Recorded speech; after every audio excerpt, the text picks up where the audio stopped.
విముక్తి మా చేనుకు విముక్తి. ఆఫ్టర్ 18 years మా చేను మళ్ళీ మేము చేస్తున్నాము. సో ప్రజెంట్ వచ్చేసి శనగ వేసాము. Almost 2.5 months crop. చాలా హ్యాపీగా ఉంది. అండ్ ఇదొక కటింగ్ స్టేజ్కి రెడీ అవుతా ఉంది.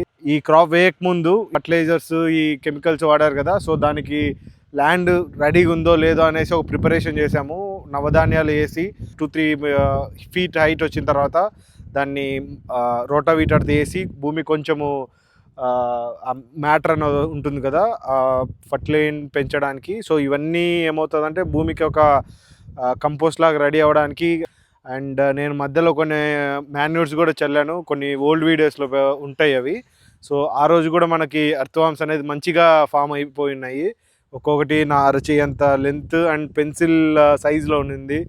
కంపోస్ట్లు ఇవన్నీ యాడ్ చేసుకున్న తర్వాత కొద్ది రోజులకి ఈ సీడ్ అనేది వేసాము. అండ్ సీడ్ కూడా లోకల్దే, మా తాత వాళ్ళు ప్రిఫర్ చేశారు. మెయిన్గా ఏంటంటే ఈ శనగబుడ్డల్ని డైరెక్ట్గా దళారులకి శనగల రూపంలో కాకుండా లైక్ ఏదైనా పప్పులు కానీ బ్యాళ్ళు కానీ ఇంటికి చేసుకోవాలనే ప్లాన్ ఉంది. చూద్దాం రిజల్ట్ని బట్టి, ఆ క్వాలిటీని బట్టి. Thank you so much. Keep do watching Vijayadurga organic farm, Proddatur.